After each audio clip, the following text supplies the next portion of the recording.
whenever is the case coming in, and irrespective the person is 20 years younger to you or 20 years older to you, doesn't matter. It's your story, you are talking about it, you love it, you will talk about it. Simple. It's as simple as that.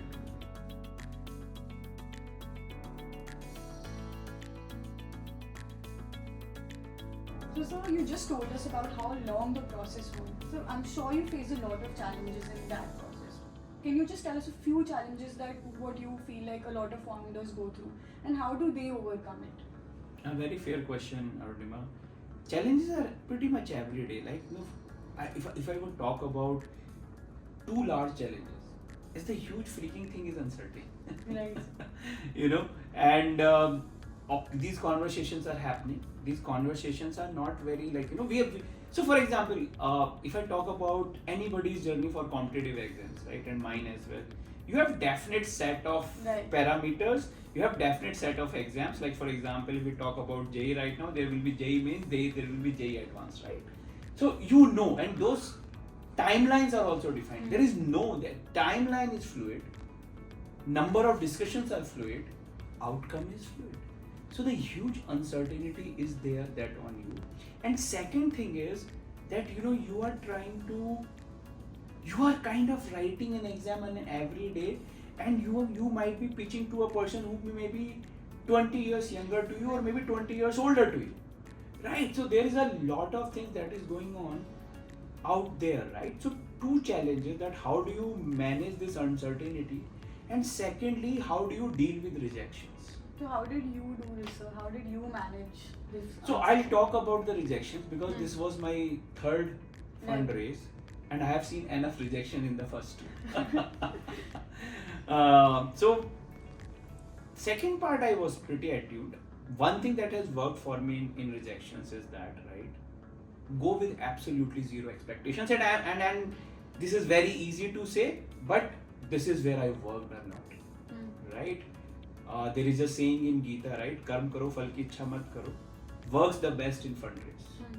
And I will not say that, I was not excited when there was a good conversation, or I didn't feel down when it wasn't that great a conversation.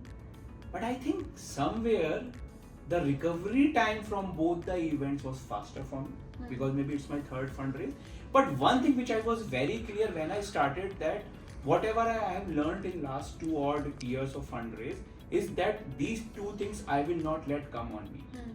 The uncertainty, what will happen, and second thing is these so-called rejection. I think one day it's not rejection, it's about you are presenting your product.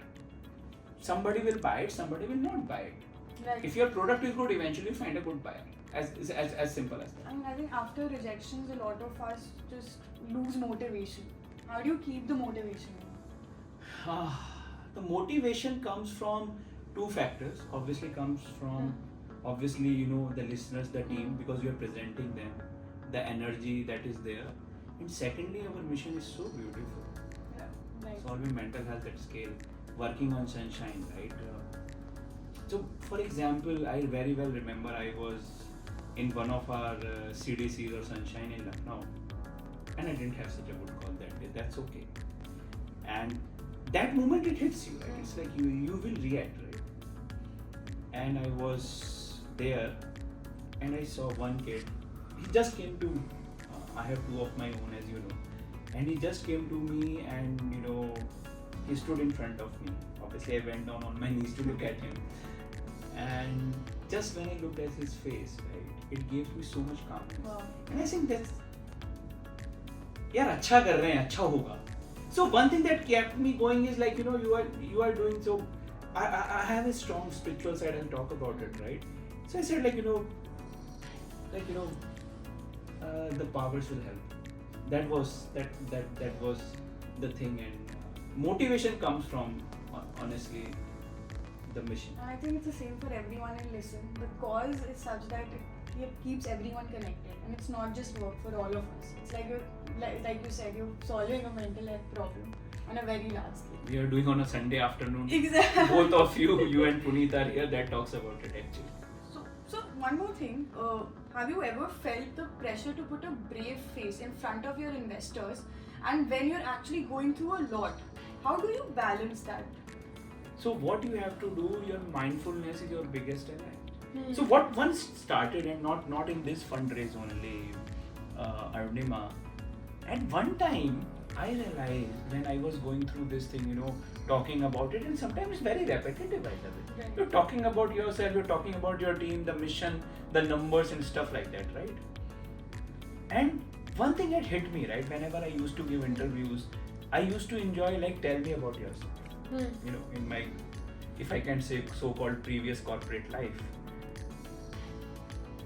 One thing hit me at one time, that somebody is really listening to my story with all the intent, not just from the interview Right. perspective, and maybe eventually put a lot of money behind Right. it, right? So I said like, I should enjoy telling my story. So I became one in telling that story. Right. So whenever is the case coming in, and irrespective the person is 20 years younger to you or 20 years older to you, doesn't matter. It's your story, you are talking about it, you love it, you will talk about it. Simple. It's as simple as that. And even from my PhD days, I learned like, keep it simple. Lot of people talks about it. What is simple for you, you will figure out. I have no mool Right. mantra for that. Something will figure out. So for me, keeping it simple, talking about irrespective what has happened, let's say in a meeting before. Sometimes Exactly. you have a back-to-back meeting. Right. Sometimes you an event and you met a person and he didn't even bother to talk to you. Right? And you can meet another one who is like just gaga about you, right? So that happens. Right? Like my co-founder Tarun says, right, there are incredibly highs and incredibly It's a lows. complete roller coaster ride. So. And within 1 hour, not even within 1 day. So I think the mindfulness and loving what you are talking, not just doing. You have to love what you are doing and love what you are talking, especially in fundraise, that matters. Right.